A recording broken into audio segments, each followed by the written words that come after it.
Democratic Movement will not be held responsible for disciplining errant people wale wanakuwa na kimbia huko. The Orange Democratic Movement, we will not apologize for upholding the law. Hawa IBC na polisi walikuwa wanajifanya hawaoni watu wanaenda kwa nyumba ambaye ni ya serikali kuchukua pesa. Lakini Simba akisalimia mtu ndio wanaanza kubweka.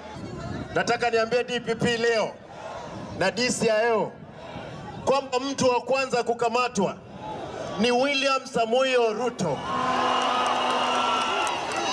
Alifanya bribery kwa ofisi pale Karen.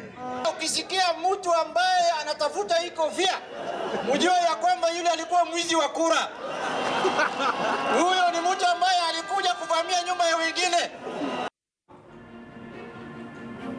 All right, so this evening on The Big Story, we're talking about politics of intolerance, and we're having a conversation with Nelson Koech. Sophia Onuno, our lead reporter, had a conversation earlier on with John Mbadi, who says there was no violence whatsoever in Kibra, and any violence that we seem to have seen were voters trying to protect their votes. But then I have Nelson Koech, who's a member of Parliament, Belgut, who says they were attacked. And as a matter of fact, at some point, policemen in the center where they were asked them to leave. So, Mheshimiwa, thank you for staying with me. So, in the interest of clarity and for being factual, so first of all, you're a honorable member of Parliament, and of course, your safety is key. So, one, you've mentioned that you had people walking around in machetes, and those machetes were hidden. So, I'm wondering, A, how did you know they were carrying machetes if indeed they were hidden? Two, was this report made available to the police? Say, we've had people with machetes, our lives are in danger. And then the other thing that comes to mind with this conversation, the police who were supposed to be protecting you asked you to leave. So instead of giving you the protection, they asked you to leave.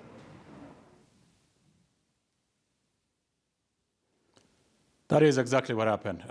First and foremost, let me tell you that anyone who wants to harm you does not, display their weapon.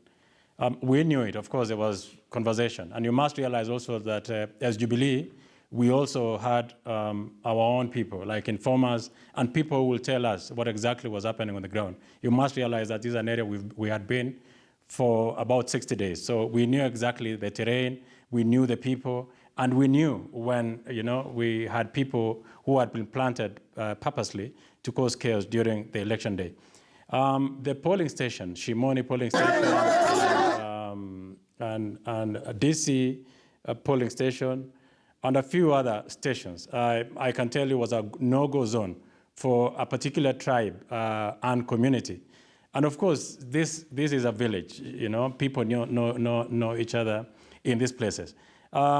And what even you see, look at the videos, look at even at how they are talking. Listening to Sifuna, I personally don't feel like, engaging on silly bravado that is displaying after that, we are owning this place. That is the politics that we must remove in this country. Everyone should be allowed to campaign, and solicit for votes from anywhere in this country. At the moment you start saying, this is my place, then everyone has a place. So, and if we now degenerate to that level where everyone will be claiming a position in every election cycle, I can tell you, Lillian, we will have a problem. So I will tell you that Mheshimiwa and Derito Gachagua, later in the evening, when we were now doing tallying in Joseph, first of all, we went to Toi Primary School. And I tell you, it was a whole circus the whole day. We went to Toi Primary School. Again, we were kicked out of Toi Primary School. We came to a safe place in Joseph Kangede. And in the evening, Mheshimiwa Gachagua's car was turned from behind. The rear windscreen was smashed. So I can tell you, I have in my possession raw videos of exactly what happened that I will be sharing soon with the police for pursuit of justice and for the country to know exactly what happened in a few sections that I was able, as a person, to document. Nevertheless, I want to say that it was not entirely that, and people in Kibra were very peaceful. I mean, the locals were very peaceful. I would want to imagine that these are people who ordinarily don't live in Kibra, because the group, this particular group that I'm talking about, only were manned by one person, that is Simba Arati. And they had a code, because in one station they will come. I remember at a particular station, they came and we were all, in a classroom just before tally, and we were locked in. And in fact, Honorable Pasaris found me inside the classroom and we sat together, and she was very peaceful. But when Simba Arati came, I mean, even the security who were outside told us, Simba Arati and his people are already here. So we stayed inside, we didn't leave, because we are now doing the tallying. And there is a code they use. There were about 50, they come, and there are all these motorbikes, and all of a sudden, it's all clear, and everyone has gone back. So it is a team that was led from a particular point with a particular signal that at this point, when we don't trace anyone, then we clear the area and go to the next stop. Okay, so the thing that concerns me in this conversation is the fact that you say you have videos that can confirm part of what you're saying. It's been 2-3 days after the election. I mean, from where I sit, the first stop for you should have been the police station and just say, this is the evidence that I've gathered so far. But hold on to that. Let me see if I can get sentiments from Didmus Barasa. He was roughed up in Kibra during the by-election. Mheshimiwa, can you hear me? Can Didmus Barasa hear me? Yes, I'm hearing you, Linda. Mheshimiwa, good evening. Thank you for speaking to us on the big story this evening. So there are videos of you being roughed up during the Kibra by-election. Could you explain to my viewers what exactly happened? How did you get yourself in that situation? Hello? Could you explain to my viewers how you got yourself in the scenario where you are, because you have videos of you being roughed up during the Kibra by-election? I think it all started a few days before the Kibra by-election. Now, you remember the ODM Secretary General in a rally in Woodley making it very clear that they are targeting me, and he was simply instructing Simba Arati that his boss should look for me and Bon Halwade. So it all started earlier on. And if you watch that video, I was standing with the two members of parliament. And when Simba arrived, actually, the person who was telling utakimbizwa, it was Honorable Rehema Jeldesa and Anab, the Garissa women representative, who was pregnant. It was them that Simba told them mutakimbizwa. So I only intervened and say that we are all members of parliament, we are colleagues. There is no point of, trying to harass each other here. So his goons actually descended on me. And contrary to what he has been saying, that is the one who prevented the goons not to attack me. It's him who gave instructions for his goons to attack me. It was not the first time. I was even attacked in the morning, outside the cameras. Honorable Benjamin Washali was also attacked by the same goons outside the cameras. Oscar Sudi was also thrown out by the same goons. He was moving with them every day, from morning to evening. About 200 motorbikes, with each motorbike carrying 3 of those goons. So it's not something that it was. I didn't knew that they were attacking me. I knew they were attacking me. That is why I kept standing inside the polling center, where we had more than 25 police officers. Okay. Direct question to you, Mheshimiwa. Mheshimiwa, this is a direct question. We spoke to John Badi earlier on in the show, and he said anyone who was roughed up was trying to bribe voters or was engaging in practices that were unacceptable in an electoral process. Direct question, were you bribing voters during the Kibra by-election? I was not, because I was inside the polling center, where there were more than 25 police officers. I was not outside the polling station. I was inside the polling center. I was manning the polling center number 5 at Mashimoni Squatters polling station. So whatever John Badi said, that is a political statement, that is a dishonest statement, that is not true. The correct position that I was inside the police station. And when Simbarat was coming in with his goons walking towards me, I was standing I was in the glare of the citizen cameras, because I had just addressed the press conference at that place where I was. Okay, I hear you. At least now I have an understanding of a little bit of what happened. So let's get back to Nelson Koech. Mheshimiwa, thank you for staying with me. Didmus Barasa says no, he did not try to bribe anybody, and he gives the context in which what happened. But just looking at the back and forth of what happened in Kibra, Are you worried as a leader in terms of where this politics is heading, what happened to some leaders from there, irrespective of the allegations that are being leveled against them?